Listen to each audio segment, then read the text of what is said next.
আসসালামু আলাইকুম। এটা আমাদের ছাদ বাগানের একদম শেষের ড্রাগন। বলতে গেলেই শীতকালে সেরকম আর ড্রাগন হয় না। তাছাড়া আমরা গাছগুলোতে নতুন নতুন করে মাটি চেঞ্জ করে দিয়েছি। এখন তো শীতকালে সেরকম ড্রাগন ফল পাওয়া যায় না। ড্রাগন ফলটির কালার মাশাআল্লাহ অনেক সুন্দর হয়েছে, খেতেও অনেক মিষ্টি। আমার মনে হয় ছাদের যে গাছগুলো আছে ওগুলোতে ভালো রোদ পাওয়ার কারণে ওই ফলগুলো বেশি মিষ্টি হয়। অনেকের তো ড্রাগন ফল পছন্দই না। বাজারের ড্রাগনগুলো আর বাসার ড্রাগনগুলোর পার্থক্য একটু আলাদা।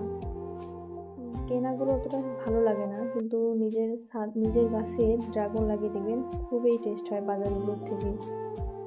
একটা মানুষ যে পছন্দ করে না তারও ভালো লাগবে, আমার মনে হয়, আমার ব্যক্তিগতভাবে বললাম। ছোটো বাচ্চাগুলো তো এই গোলাপি কালারের জন্যই খেতে চায়। তাদের সব বাচ্চারই তো